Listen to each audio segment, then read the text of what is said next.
6 নম্বর কোয়েকশনে দিয়েছে আমাদের শূন্যস্থান পূরণ করার জন্য বলেছে শূন্যস্থান পূরণ করো। প্রথম যে কোয়েকশনটা দিয়েছে আমাদের দুটি কোণ পরস্পর পূরক হলে তাদের মানের সমষ্টি কত হবে। দুটি কোণ যদি আমাদের পরস্পর পূরক হয় তো পূরক কোণ আমরা কি জানি, কোণ এ প্লাস কোণ বি মিলে হচ্ছে আমাদের 90 ডিগ্রি। তো দুটি কোণ পরস্পর পূরক হলে তাদের মানের সমষ্টি বলেছে এ এবং বি এর সমষ্টি আমাদের কত হচ্ছে 90 ডিগ্রিতে আনসার হবে 90 ডিগ্রি। সেম ভাবে দ্বিতীয়টা হবে কোণ এ প্লাস কোণ বি মিলে আমাদের সম্পূরকের ক্ষেত্রে হচ্ছে 180 ডিগ্রি এ এবং বি মিলে। দুটি কোণ পরস্পর সম্পূরক হলে তাদের মানের সমষ্টি হবে আমাদের 180 ডিগ্রি। 3 নাম্বার যে শূন্যস্থানটা দিয়েছে আমাদের দুটি সন্নিহিত কোণ সম্পূরক হলে তারা ড্যাশ গঠন করে, তারা হলো রৈখিক যুগল। আনসার হবে আমাদের রৈখিক যুগল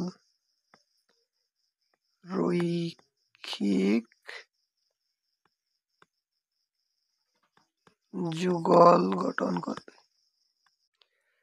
আজ আমরা দেখব ক্লাস 7-এর 5.1 অনুশীলনী 7 নম্বরের যে কোয়েকশন দিয়েছে, একটা চিত্র দিয়ে কোয়েকশন, সেটার আনসারগুলা এবং কিভাবে কোণ নির্ণয় করে তা বের করব। তো প্রথমে আমাদের বলেছে পাশের চিত্রে নিম্নের কোণ যুগলগুলির নাম লেখো। প্রথমে বলেছে আমাদের স্থূল বিপ্রতীপ কোণ। তো কোণ নির্ণয় করতে হলে আমাদের প্রথমে বুঝতে হবে যে স্থূল বিপ্রতীপ কোণ কাকে বলে। তো আমরা আগে দেখব স্থূল কোণ কাকে বলে। স্থূল কোণ 90 ডিগ্রি থেকে বড়। তো কি হবে স্থূল কোণের সংজ্ঞা আমাদের বলেছে 90 ডিগ্রি থেকে কি হবে বড়, কিন্তু 180 ডিগ্রি থেকে হবে ছোট। তো আমাদের 90 ডিগ্রি কীরকম থাকে সোজাটা, এটা হলো আমাদের 90 ডিগ্রি।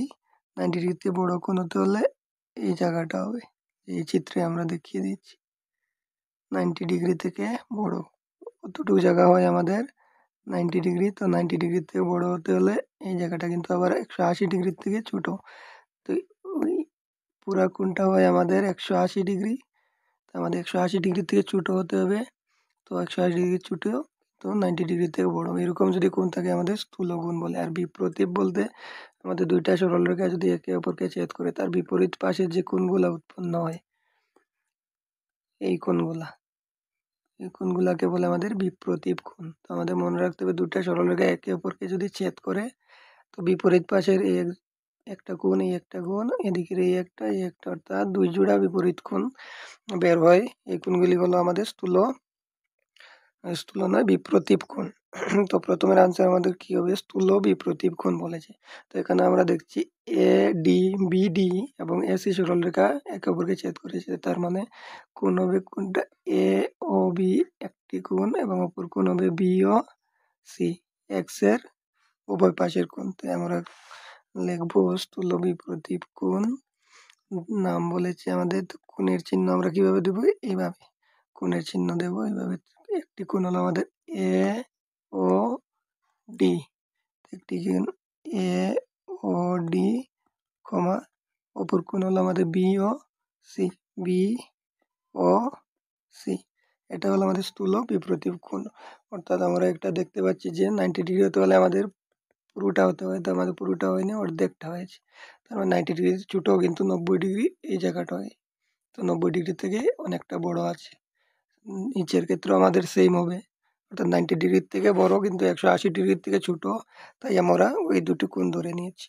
তারপর বলেছে আমাদের সন্নিহিত কোণ। আমরা সন্নিহিত কোণ পূরক বলেছে। এবার বি ও সি বি সন্নিহিত পূরক কোণ তো আমরা আগে জেনেছি যে দুটা কোণ মিলে যদি আমাদের 90 ডিগ্রি হয়, দুটো কোণ মিলে কোণ এ এবং প্লাস বি যে কোনো দুটা কোণ মিলে 90 ডিগ্রি হলে আমাদের হয় পূরক কোণ। সন্নিহিত বলেছি, সন্নিহিত কোণ আমাদের আগে বুঝতে হবে। তো সন্নিহিত কোণ দুটি কোণ যাদের একটি সাধারণ বাহু আছে। তো দুটি কোণ যাদের একটি সাধারণ বাহু, তো কোণ হচ্ছে ওই একটা কোণ এবং ওই একটা কোণ, তাদের সাধারণ বাহু কোণটা আমি লিখেও দিয়েছি। সাধারণ বাহু হচ্ছে এটা একটি সাধারণ বাহু এবং একটি সাধারণ কোণ, এটা কোণ নয় বিন্দু, একটি সাধারণ বিন্দু, এই রেখারও সাধারণ বিন্দু এইটা, এই রেখারও সাধারণ বিন্দু এইটা। এরকম যদি কোণ থাকে তো আমাদের হবে এটা সন্নিহিত কোণ। যেরকম এই যে এই সাইড হবে না, এইভাবে এই একটা কোণ, এই একটা কোণ, দুটা কোণ হচ্ছে আমাদের সন্নিহিত কোণ। দুটি কোণে একটি সাধারণ বাহু, সাধারণ বাহু বলতে এই বাহুকে বুঝি যে বাহু দুনো ত্রিভুজের ক্ষেত্রে আমাদের আসে। তো আমরা যখন মনে করি এই বাহুটা নেই, এই বাহুটা কেটে দিলাম, তো আমাদের এই বাহুটা আছে। যখন মনে করব দ্বিতীয় ক্ষেত্রে এই বাহুটা আছে কিন্তু এই বাহুটা আবার মুছে দিলাম, তখন ক্ষেত্রে এই বাহুটা আমাদের কাজে লাগছে। তো এটাই হলো আমাদের সাধারণ বাহু, যে বাহু দুনো ত্রিভুজ অঙ্কন ক্ষেত্রেই আমাদের আসে। তো সন্নিহিত কোণ হলো দুটি কোণ যাদের একটি সাধারণ বাহু এবং একটি সাধারণ বিন্দু আছে। তাই আমাদেরকে বলেছে কি বলে সন্নিহিত পূরক কোণ, মানে সন্নিহিত হতে হবে, মানে একটি বাহু তাদের সাধারণ থাকতে হবে এবং দুটি কোণ মিলে কি হতে হবে পূরক বলেছে। পূরক বলতে আমাদের দুটি কোণ মিলে 90 ডিগ্রি হতে হবে। তো আমরা দেখব কোণ কি হয়, প্রথমে কোণের চিহ্ন দিয়ে দেবে। তো একটি হচ্ছে আমাদের বি ও এ বা এ ও বি, এ ও বি। একটি কোণ যদি আমাদের এ ও বি হয়, আর একটি কোণ হবে ই ও এ, ই ও এ, কারণ আমরা দেখছি এই কোণ এবং এই কোণ মিলে আমার 90 ডিগ্রি হচ্ছে এবং একটি বাহু তার কি আছে সাধারণ বাহু একটি আছে, তার মানে সন্নিহিত হচ্ছে এবং দুটো কোণ মিলে আমাদের 90 ডিগ্রি হচ্ছে, মানে পূরক হচ্ছে। তো 2 নম্বরটা আমরা পেয়ে গেলাম। 3 নম্বর বলেছি সমান সম্পূরক কোণ। তো সম্পূরক কোণ তো আমরা জানি কোণ এ প্লাস কোণ বি মিলে আমাদের কি হবে, সম্পূরকের ক্ষেত্রে 180 ডিগ্রি হবে। তাই আমাদের বলেছে সমান সম্পূরক কোণ। তো সমান সম্পূরক কোণ দুটা সমান হবে এবং সম্পূরক হবে, মানে দুটা কোণ মিলে আমাদের 180 ডিগ্রি হবে।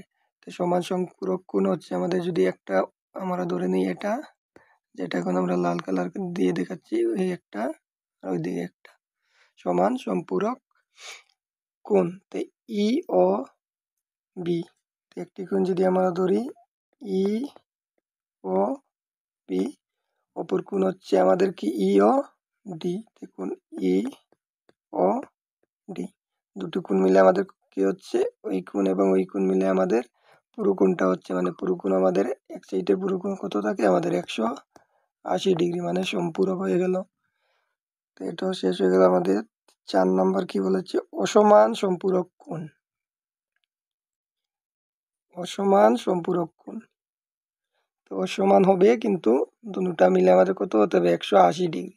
তো আমরা যদি এ এবং সি কে সরলরেখা ধরে নিই, তো আমাদের এই কোণ সবুজ রং দিয়ে দেখিয়ে দিচ্ছি। তো একটা হচ্ছে এই কোণ এবং অপরটা হচ্ছে এই কোণ, এই দুটো কোণ মিলে আমাদের কি হচ্ছে 180 ডিগ্রি। না এটি মিলে হচ্ছে না, ধরবো আমাদের নিচের দিকে একটি কোণ যদি আমাদের এটা ধরে নেই, তো অপর সাইডের কোণ হচ্ছে এটা, মানে এই পুরোটা কোণ মিলে আমাদের কি হচ্ছে 180 ডিগ্রি, কিন্তু দুটো কোণ সমান নয়, এটা রয়েছে ছোট, এটা রয়েছে বড়। সুতরাং আমরা কোণ দুটা কি লিখবো, একটি কোণ হচ্ছে আমাদের এ ও বি, এ ও বি, এবং অপর কোণ হচ্ছে আমাদের কি সি ও বি। একটি কথা আমাদের মনে রাখতে হবে, কোণ যখন আমরা লিখবো তখন মধ্যের যেটা থাকবে এটাই হলো আমাদের কোণ। প্রথমেরটা লাস্টে চলে গেলে বা ফার্স্টেরটা লাস্টে চলে গেলে কোনো ম্যাটার করে না, কিন্তু মধ্যে যেটা থাকবে সেটাই হচ্ছে আমাদের কোণ। যেখানে মনে হয় আমরা লিখেছি এ ও বি, এ ও বি মানে ওটা মধ্যে আছে, এটা হচ্ছে আমাদের কোণ। দ্বিতীয়টাকে তো লিখেছি সি ও বি, সি ও বি মানে এই যে ও মধ্যে রয়েছে, এটা হচ্ছে আমাদের কোণ। তো এটা হলো আমাদের 4 নাম্বার। 5 নাম্বার দিয়েছে আমাদের কি সন্নিহিত কোণ কিন্তু রৈখিক যুগল গঠন করে না। সন্নিহিত কিন্তু রৈখিক যুগল গঠন করে না। তো প্রথমে আমাদের জানতে হবে যে রৈখিক কোণ কাকে বলে। তো রৈখিক কোণ দুটি কোণ যাদের একটি বাহু সাধারণ এবং দুটি কোণ মিলে কত হবে আমাদের 180 ডিগ্রি হতে হবে। চিত্র দিয়ে আমরা দেখিয়ে দিচ্ছি, দুটি কোণ মিলে আমাদের কত হয় 180 ডিগ্রি। সরলরেখার এক পাশের কোণ আমরা জানি 180 ডিগ্রি, যা যা জানো না এটা একটু দেখে নেবে। 180 সরলরেখার এক পাশের কোণ হচ্ছে আমাদের 180 ডিগ্রি, তার মানে এই দুটি কোণ মিলে হচ্ছে আমাদের 180 ডিগ্রি।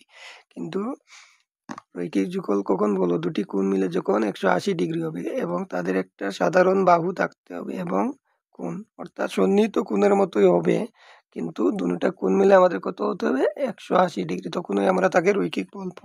কিন্তু চিত্র সন্নিহিত কোণের মতোই, দুটি কোণের একটি সাধারণ বাহু থাকবে, একটি সাধারণ বিন্দু থাকবে বা কোণ থাকবে, সরি এটা বিন্দু হবে, একটি সাধারণ বিন্দু থাকবে, কিন্তু দুটা কোণ মিলে হবে আমাদের 180 ডিগ্রি, তখন আমরা তাকে রৈখিক যুগল বলবো। আমরা সন্নিহিত কোণ কিন্তু রৈখিক যুগল গঠন করে না। এরকম হচ্ছে আমাদের এ ও বি, চিত্রতে দেখে নাও, এ ও বি এই একটা কোণ, এ ও বি এবং এ ও ই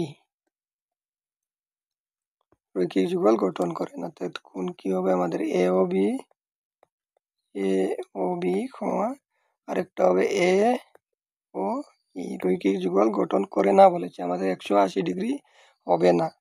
তো 2 নম্বর এটা ধরে নাও 1। 2 নম্বর হচ্ছে কি আমাদের এ ও ই, এই কোণটা এ ও ই, আরেকটা কোণ কি হবে আমাদের ই ও ডি, ই ও ডি। তো একটা কোণ হলো আমাদের এ ও ই, অপর কোণ হলো আমাদের ই ও ডি। তারপর আমরা 3 নম্বর দেখে নেব কি হয়। 3 নম্বরটা হবে রৈখিক যুগল গঠন করবে না মানে 180 ডিগ্রি হবে না। আরেকটা আমাদের কি হবে? ই ও ডি, এই কোণটা যদি আমরা একটা ধরে নিই, এই যে কোণটা, এই কোণটা ই ও ডি এবং সি ও ডি, এই যে কোণটা, তো ই ও ডি 3 নম্বরটা হলো আমাদের, সরি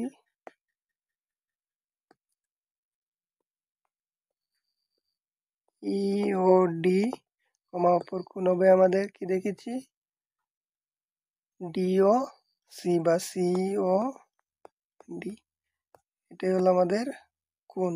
তো এটা জানতে হলে আমাদের ওই সংখ্যাগুলি একটু ভালো করে তোমরা দেখে নেবে যে কাকে বলে।